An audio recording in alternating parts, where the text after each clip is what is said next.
अतुलित बलधामं हेमशैलापदेहं धनुजवनुकुशानं ज्ञानिनामग्रगण्यं सकलगुणनिधानं वानराणामधीशं रघुपतिप्रियभक्तं वातजातं नमामि। नमो नमः। તમારા બધાનું સ્વાગત કરું છું આધ્યાત્મિક મહાશક્તિમાં। આજે કાળી ચૌદશ અને હનુમાનજીની અનુકંપા પ્રાપ્ત કરવા માટેનો સૌથી શ્રેષ્ઠ દિવસ। પણ કેમ જરૂર છે આજના દિવસે હનુમાનજીની આરાધના કરવા માટે? આપણે જાણીએ છીએ કે સામેથી કોઈ દુશ્મન આપણને હરાવવા માટે આવશે તો સામે આપણે સામનો કરીને એને હરાવી શકીશું। પણ જે અગોચર વિશ્વ છે, જ્યાં આપણે વિચારી શકતા નથી, એ શક્તિઓ છે, જે શક્તિઓ આપણને ક્યાંક ને ક્યાંક ખરાબી આપી શકે એમ છે, હરાવી શકે એમ છે, પ્રશસ્ત કરી શકે છે, આપણા માનસ તંત્રને ક્યાંક ને ક્યાંક ઉદ્દીપિત કરી શકે છે અને ક્યાંક ને ક્યાંક આપણા નિર્ણયો ખોટા પાડી શકે એમ છે, અથવા આપણે કોઈ અગોચર શક્તિઓ દ્વારા ફસડાઈ જઈએ છીએ। તો એનાથી બચવા માટે જે રક્ષણરૂપી ઢાલ છે એ વિષયને વિચારીએ ત્યારે જેની આરાધના કરવાનો શાસ્ત્ર નિર્દેશ કરે છે એ એકમાત્ર હનુમાનજી છે। અને એટલા માટે અગોચર વિશ્વની તમામ એ તકલીફોને દૂર કરવા માટે થઈને આજનો દિવસ અનુષ્ઠાન માટે સૌથી શ્રેષ્ઠ માનવામાં આવે છે। અને ખરા અર્થમાં જો હનુમાનજીની આરાધના કરવામાં આવે તો ભૂત પિશાચ નિકટ નહીં આવે, મહાવીર જબ નામ સુનાવે। જેના નામ માત્રથી આ તંત્રના તમામ ટોટકાઓ, તંત્ર સાથે જોડાયેલા, યંત્ર સાથે જોડાયેલા, મંત્ર સાથે જોડાયેલા કોઈ પણ મારણ, મોહન, મૂઠ અથવા અન્ય જે એ તંત્રશાસ્ત્ર સાથેના જે ઉપાયો છે એ બધા જ નાશ પામી શકે તો એ એકમાત્ર હનુમાનજીની આરાધના છે। અને એટલા માટે સિદ્ધ હનુમાન ચાલીસા કરવાથી આપણું જીવન શક્તિવંત થશે। પણ આ ઉપાય એટલા માટે કહી રહ્યો છું કેમ કે હનુમાનજીની આરાધના કરતા પૂર્વે કેટલાક નિયમોને પાલિત કરવા જરૂરી છે। સૌથી પહેલું બ્રહ્મચર્યનું પાલન કરવું, કેમ કે જેવા હનુમાનજી છે એવી જ વિચારધારા આપણે રાખવાની શરૂઆત કરીશું તો જ હનુમાનજી આપણા માટે સાક્ષાત સાધનભૂત દેવ તરીકે આવશે। બીજા નંબરમાં આવે છે સેવા પ્રગલ્ભતા, બીજાની સેવા માટે તત્પરતા દાખવીશું। ત્રીજા નંબરમાં આવશે કર્તવ્ય પરાયણતા અને ચોથા નંબરમાં આવશે ભગવાન રામની આરાધના। ત્યારે જ હનુમાનજી આપણને મદદ કરી શકે। પણ જે શાસ્ત્રોમાં વર્ણન છે કે હનુમાનજીને પોતાની શક્તિ યાદ રહી નથી અને એ વખતે જામવંતજી કેટલાક કિષ્કિંધા કાંડની પંક્તિઓ થકી હનુમાનજીને પોતાની શક્તિ યાદ અપાવે છે અને એ પંક્તિઓ દ્વારા જ્યારે તમે ભગવાનને નિવેદિત કરો છો ત્યારે હનુમાનજી તમને મદદ કરી શકે છે। તો જ્યારે પણ હનુમાન ચાલીસા આપણે કરતા હોઈએ એ પૂર્વે કહી રીછ પત સુન હનુમાના કાચ ઉપસાદિ રહેઉ બલવાના પવન તનય બલ પવન સમાના બુદ્ધિ વિવેક વિજ્ઞાન નિધાના કવન સુકાજ કઠિન જગ માહી જો નહીં હોય તાત તુમ પાહી। અને ત્યારબાદ શ્રી ગુરુચરણ સરોજ રજ, ત્યાંથી શરૂઆત કરવી જોઈએ। એટલે કે આ કિષ્કિંધા કાંડની કેટલીક પંક્તિઓ જે તુલસીજીએ ઉદ્ધૃત કરી છે એ પંક્તિઓને જો સમય હોય તો એ સમય અનુસાર અડધો કલાક સુધી વધારે સમય લઈને આ પુનરાવર્તિત કર્યા પછી હનુમાન ચાલીસાનું આરાધન કરવું જોઈએ।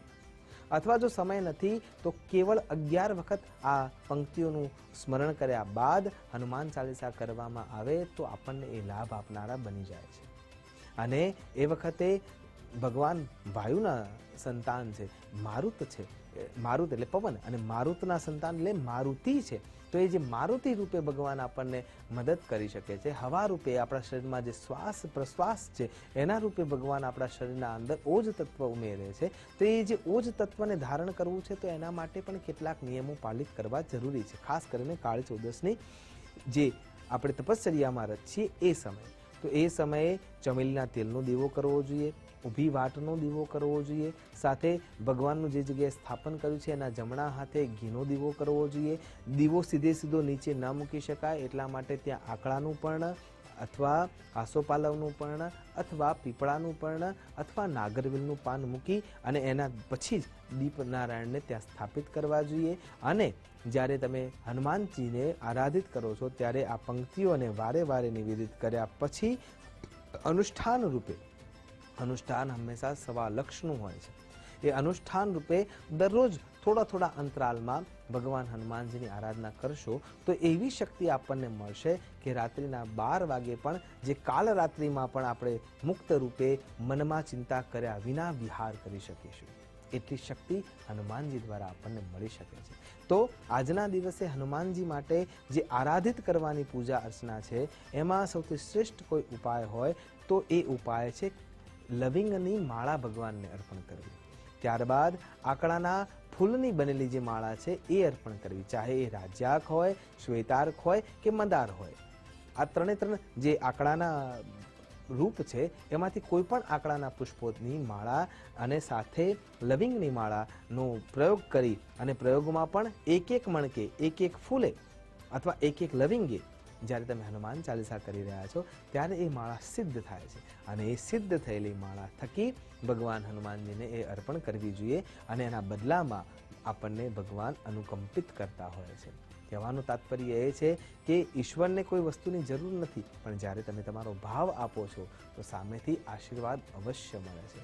એટલા માટે હનુમાનજી પણ એમ કહે છે કે મેં દાસ તુમરો રામ કો તુમ દાસ ખલદલ ગંજનો અદ્ભુત પરાક્રમ રો ગરી દલ શૂલ ભવ વય ભંજનો દિલ રંજનો દિલ દુખી જન કો ભગત જન કો ભય હરન આયો ઉગારી લીજે શરણે તું મહો ન શરણ શરણ પ્રભુ તું મહો ન શરણ શરણ. જ્યારે હનુમાનજી રામજીને આ પ્રમાણે નિવેદિત કરે છે ત્યારે આપણે એમના ભક્ત તરીકે જ્યારે એમને નિવેદિત કરીએ છીએ ત્યારે એવું સ્પષ્ટ રૂપે કહીએ છીએ કે હું તમારી શરણમાં આવ્યો છું અને તમે શરણાગત વત્સલ છો અને આ કલિયુગમાં સૌથી ઝડપી કોઈ આપણને બચાવી શકવા માટે સમર્થ હોય તો એ કેવળ અને કેવળ હનુમાનજી છે. અને એટલા માટે થઈને આજના દિવસે હનુમાનજી મહારાજની આરાધના કરવામાં આવતી હોય છે. સફેદ આકડાની માળા એમને અત્યંત પ્રિય છે, એટલા માટે જો મળી શકે તો સફેદ આકડાની માળા ભગવાન હનુમાનજીને અર્પણ કરવી જોઈએ. અને હનુમાનજીને જ્યારે પૂજિત કરીએ છીએ ત્યારે આપણા મનમાં પણ એટલી જ સાહસ વૃત્તિ હોવી જોઈએ, કેમ કે જ્યારે રામજી પોતાની શક્તિઓને કુંઠિત કરી રહ્યા છે, કેમ કે એમના ભાઈ લક્ષ્મણજી મૂર્છા પામ્યા છે ને એ વખતે એમને જે સાંત્વના જોઈએ છે એ સાંત્વના હનુમાનજી આપે છે. અને એ સ્પષ્ટ રૂપે કહે છે કે તોત વડગર મધુ તોત રત્નાકર ડાળુ તોત જાઉ આકાશ ઇન્દ્રાસન ડાળુ તોત જાઉ પાતાલ શેષ માસુકી સહારું કહો સકલ સબલ દૈતન જોરું કો મારું હનુમત કહત સુન રામ પ્રભુ મેં બાંદર બિનતી કરું કે આખી લંકા ઉખેડ રાવણ સમેત દક્ષિણ સે ઉત્તર ધરું. જ્યારે આવી સાંત્વના આપવાની શક્તિ જ્યારે પરબ્રહ્મ માટે હનુમાનજી આપી શકતા હોય તો જ્યારે આપણે એમને નિવેદિત કરીશું તો એ જ ઉર્જા, એ જ તેજ, એ જ લાવણ્યતા આપણા મનમાં અને શરીરમાં હનુમાનજીની આશીર્વાદ રૂપે મળેલી શક્તિ છે એવું સમજવું જોઈએ. તો આ પ્રમાણે હનુમાનજીની આરાધના કાળી ચૌદસના દિવસે કરવામાં આવે તો એ શક્તિઓ ઓટોમેટિકલી આપણા શરીરમાં રમવા લાગે છે અને આપણે અગોચર વિશ્વ અને તમામ પ્રકારની એષણાજનિત પરિસ્થિતિઓનો સામનો કરી શકીએ છીએ. આશા કરું છું હનુમાનજીની આરાધના કરતા હનુમાનજી આપણને આશીર્વાદ રૂપે શક્તિઓ આપે એ જ અભ્યર્થના સાથે નમસ્કાર. અસ્તુ સદા શિવોહમ. નમો નમઃ.